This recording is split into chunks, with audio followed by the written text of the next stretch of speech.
want to talk about the Harrisburg and the rental property and that Sure. that thing down there? How will you handle that during the course of the campaign? Well, I think you respond, you acknowledge the issue, and you hold yourself personally accountable, and you answer the questions.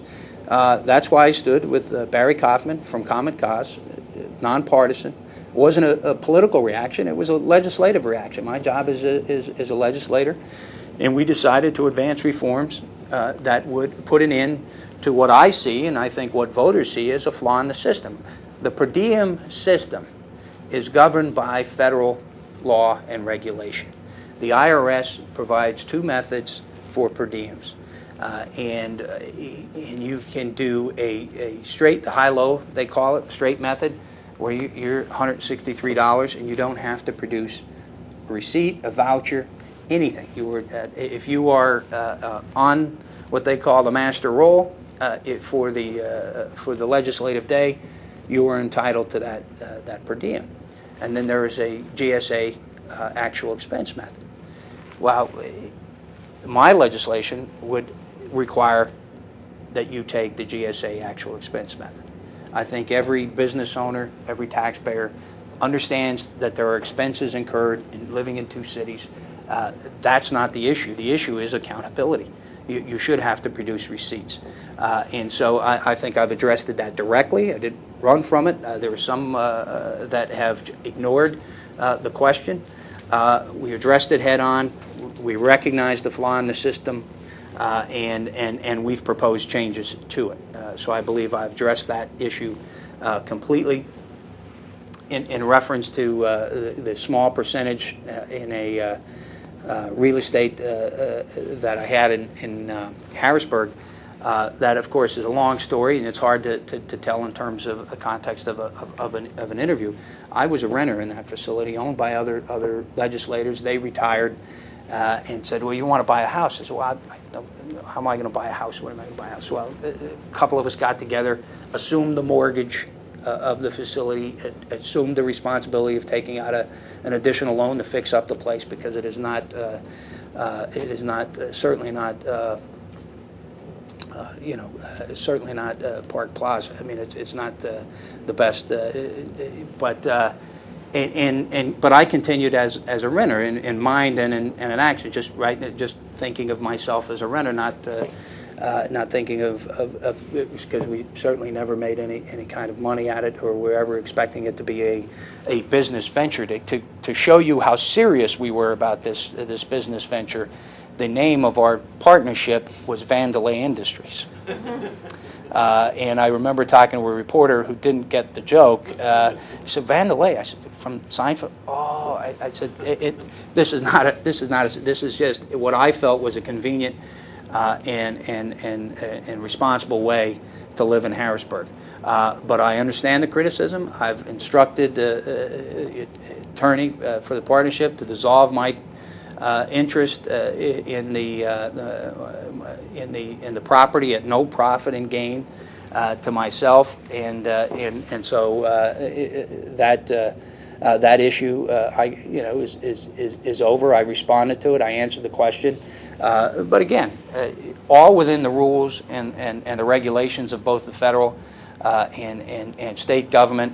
But that doesn't mean that there are flaws or shortcomings of those rules. So I've not only proposed changes, I've instituted those changes before any law or regulation is passed.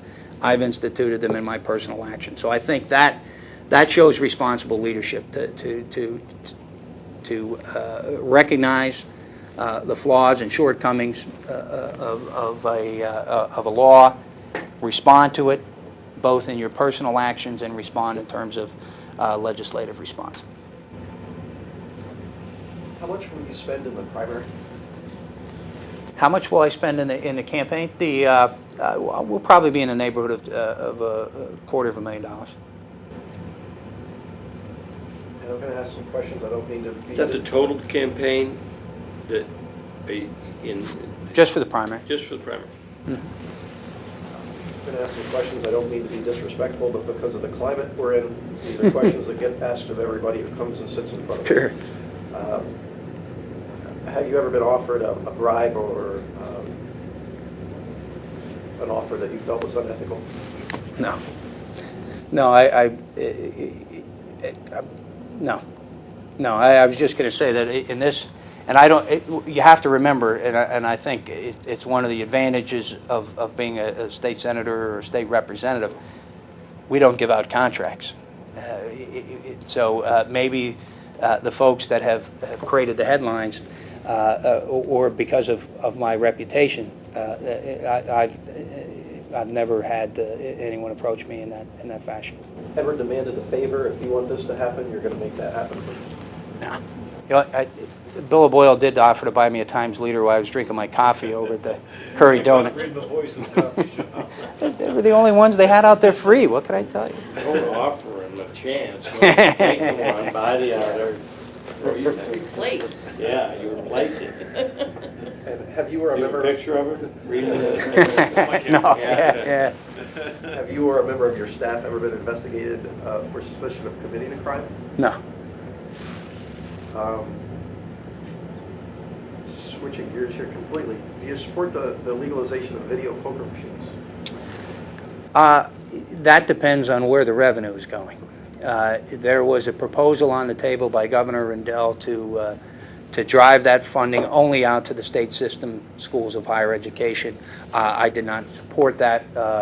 If you want to drive that money to FIA, and I happen to be on the board of FIA, so that we can make college education more affordable for students. That is a discussion and a debate that I'd love to have. A lot of the area colleges, Kings and Wilkes and Marywood, were down in Harrisburg this week lobbying for additional funding. So I am open to the debate on video gaming as long as we can have an honest discussion on where that revenue is going to go. And my final question, back to Marcellus Shale. A fairly large percentage of the state forest land has now been leased. I understand it's a percentage around 70% has been leased. Not that it's all being drilled, but I would double check. My understanding, it's a 1.5% of the state forest that is there was actual drilling on. I would have to double check that number. But I supported a bill in the Environmental Committee to have a moratorium, a 5-year moratorium on additional land leasing until we can fully assess what the impact of that will be.